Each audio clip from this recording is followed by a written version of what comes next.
Welcome to Daily Devotions, and we are in Matthew chapter 2, so hopefully you've read the chapter through already, so we're not going to touch on the entire chapter, but there's a few things that I wanted to bring to mind as I was reading the chapter. And if you recall, yesterday we were in Matthew 1, and we looked at the genealogy of Jesus through the lens of Joseph.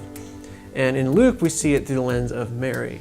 And interestingly enough, in Luke also we see the full account of Jesus' birth. And then Matthew in chapter 2 here focuses more on the aftermath of Jesus' birth and what happens afterward. And so you see Herod comes to the wise men, hey, I want to go and worship the baby, which is not the truth. He actually wanted to kill Jesus because he was a paranoid guy.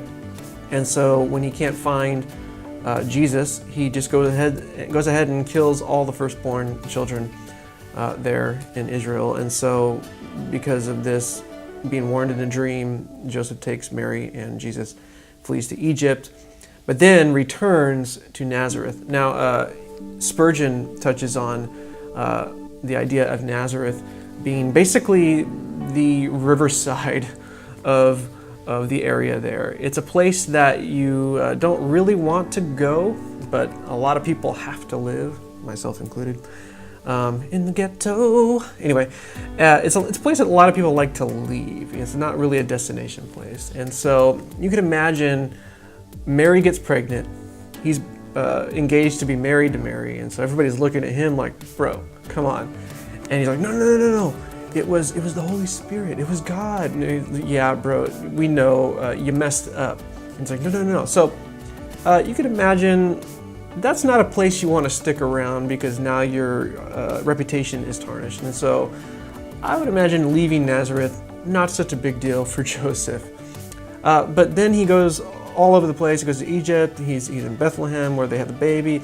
And then finally, what happens at the end of Matthew chapter 2? They end up back in Nazareth. It says in 19, it says, when Herod died, the angel of the Lord appeared to them in a dream to Joseph in Egypt and said, get up, take the child and his mother and go back to the land of Israel. If you jump back down to verse 23, it says, so the family went and lived in a town called Nazareth, which fulfilled what the prophets had said, that he will be called a Nazarene. And my takeaway from reading Matthew chapter 2 is this. Sometimes the darkness that you would wish to flee is the very place that God has called you to take the light. Sometimes the darkness that maybe you wish to flee is the very place that God has called you to take the light.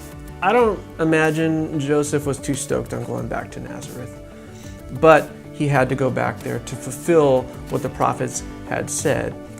God was calling him to carry the light back to a place that he had left, and probably left happily. And so maybe you're in a situation now where you've left a job, or you've left a group of friends. Maybe to become a Christian. Maybe the Lord has drawn you back to that, and you can't figure out, like, okay, why am I in this position? Why am I in this place that I don't wish to be? Well, maybe the reason is because the Lord has called you to carry the light to that place. And so I always have these dreams. I don't know why I have these dreams, but I have these dreams that I have to go back to high school.